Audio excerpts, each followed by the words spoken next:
Today's lecture we will see the topic golden rules user interface design in software engineering. The golden rules actually form the basics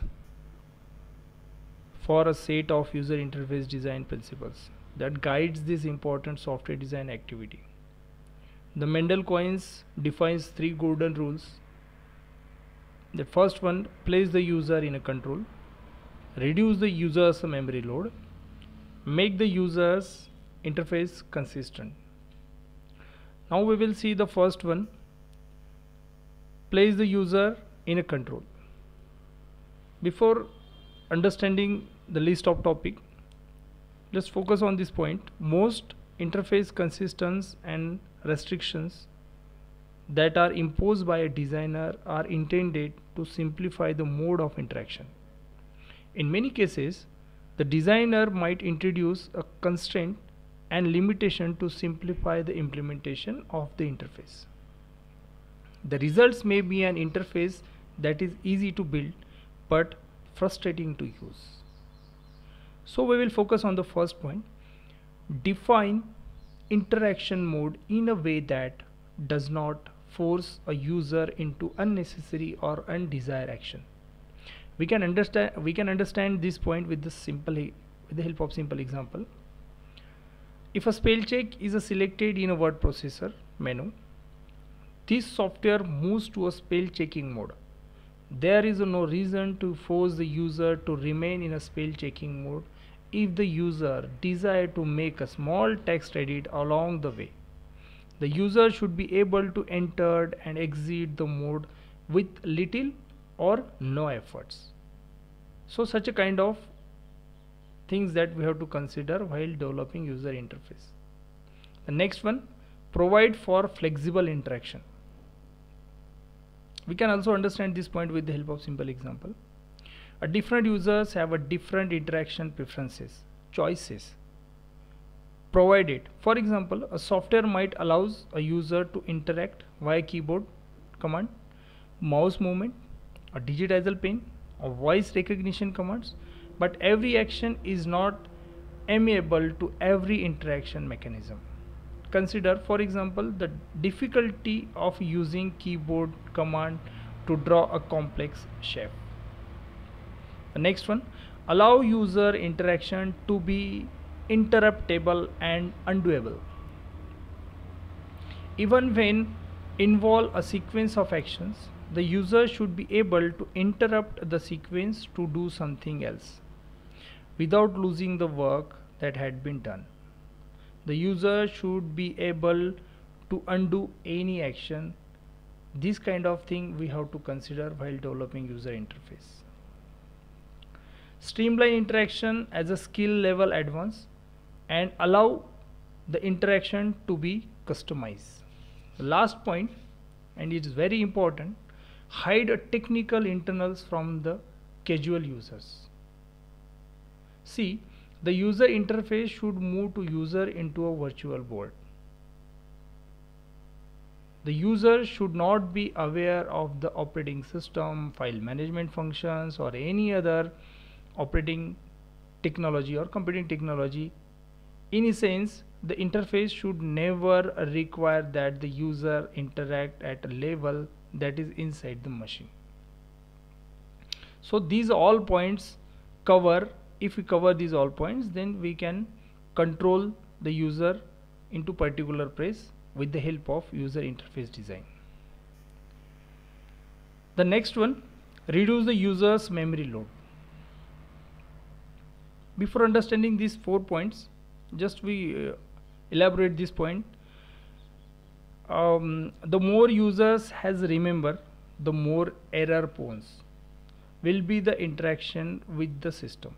It is for this reason that a well-designed user interface does not tax the user's memory.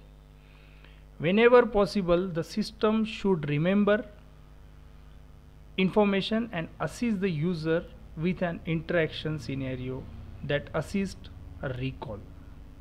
The first point, reduce demand on a short-term memory.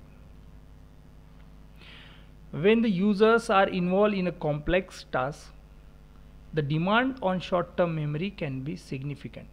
The interface should be designed to reduce the requirement of remember past action and results. This can be accomplished by providing visual cues that enable a user to recognize past action rather than having to recall them. So this is the only way we can reduce demand on short-term memory. The next one, establish a meaningful defaults. The initial set of defaults should make a sense for average user. Build a user should be able to specify individual preferences. However, a respect option be available, enabling the redefine or original default values. We can cover this point with the help of this explanation. Define a shortcut that are intuitive. When to invoke the print function, the mnemonics should be tied to the action in a way that is easy to remember. For example, first letter of the task to be invoked.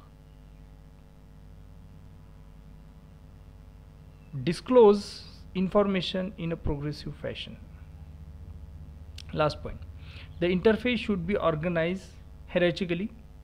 That is, information about a task, an object, or some behavior should be pretended first at high level abstraction.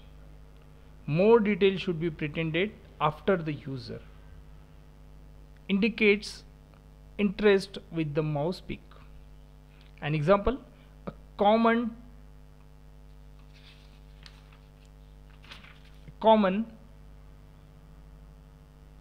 to many word processing application is the underline fashion. So the third point is make the interface consistent. The interface should be present and acquire information in a consistent fashion. This implies that all visual information is organized according to a design standard that is maintained throughout all screen displays. Input mechanisms are constrained to a limited set that are used consistently throughout the application. And the last one, mechanism for navigating from task to task are consistently defined and implemented. So we can focus on the first point. Allow the user to put current task into meaningful context. Many interfaces implements complex layer of interaction with dozens of screen images. It is important to provide indicators, for example, window title, graphical icons, consistent color coding, that enables the user to know the context of the work at hand. In addition, the user should be able to determine where he has come from and what alternative exit for a transaction to a new task. Next point, maintain consistency across a family of applications. A set of applications or products should all implement the same design rules so that consistency is maintained for all interactions.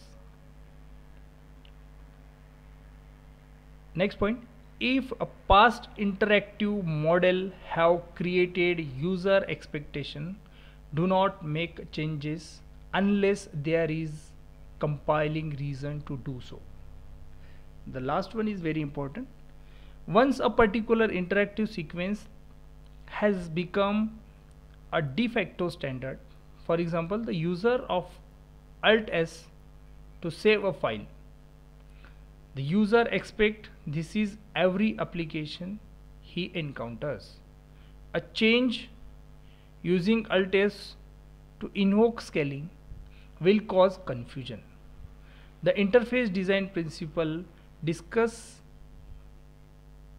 above provide basic guidelines for the software engineers. So with these points we can understand the golden rules in software engineering. I hope everyone got this point. Thank you so much.